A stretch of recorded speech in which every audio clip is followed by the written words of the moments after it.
What in the world is zoning and how can it help you create a more efficient workspace?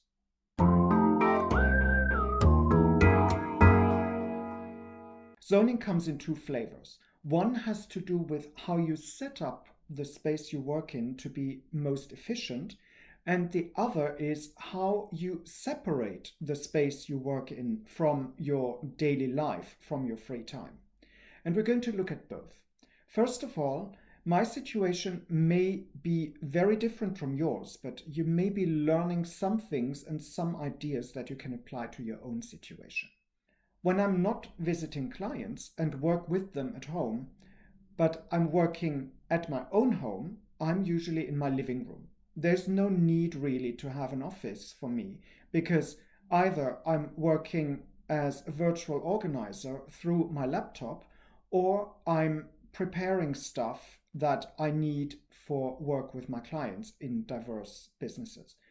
So I end up sitting in my living room, and that has become a little bit of an issue early on because it makes it very difficult to separate what you consider free time from what you consider work time, especially since I only have one laptop that serves for both purposes. What I've done though is I've created a routine that makes it very clear that when I'm doing one thing, I'm at work, and when I'm doing something else, I'm not at work.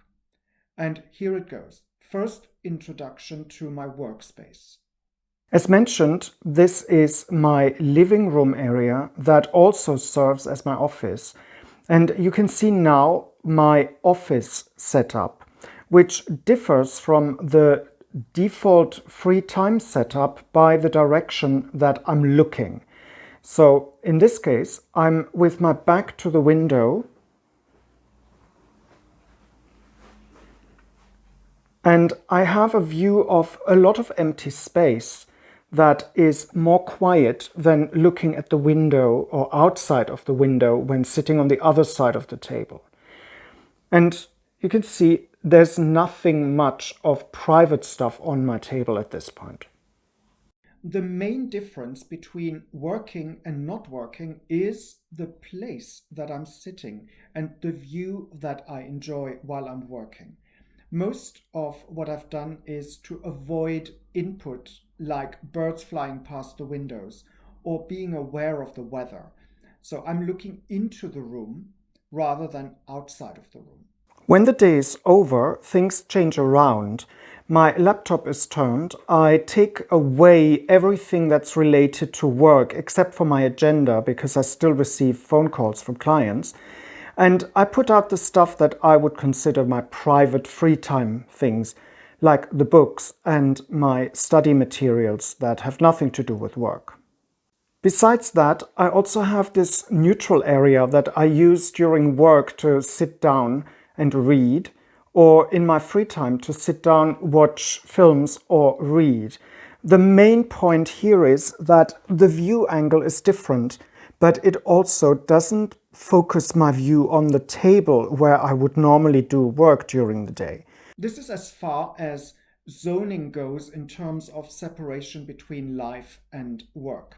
However, even at work, there is a level of zoning that makes sense, and that has more to do with how much I want to see on my workspace and how much of the stuff that I work with doesn't need to be visible all the time.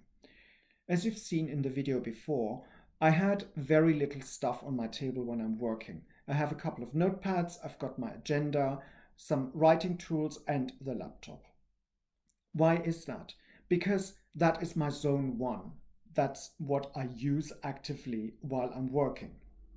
There is a zone 2 nearby, which is basically the drawer in my desk, in my table, that contains more papers, some notes, my backup drive, electronic stuff that I need occasionally, that I have to fall back on during work, and that I may want to access quickly.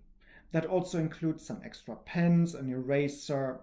You see the image. It's the kind of stuff you need occasionally, but it doesn't have to sit on my desk all the time. That's zone 2.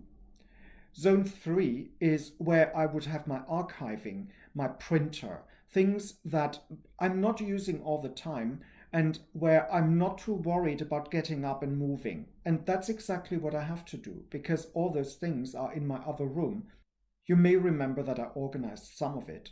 It also holds my paperwork, it holds my books, it holds some reference materials, stuff that I don't need all the time. So that is my zone 3.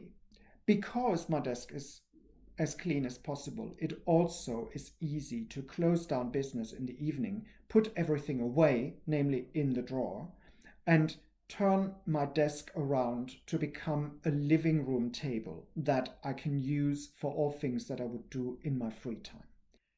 That said, you may now have a bit of an idea of zoning, so hopefully you can look at your own workspace, at your own free time space, and give those 3 zones a bit of a walkthrough and think about maybe improving the way you're doing work.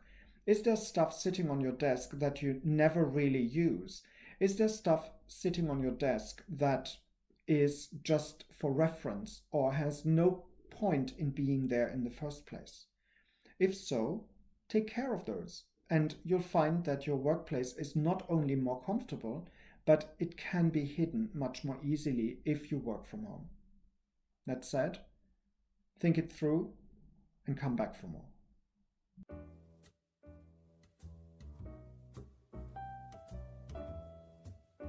If you want more, there are options. Click the round logo to subscribe to this channel, or select the playlist in the middle to see more content, or check out the links in the description below. Oh, and feel free to like this video.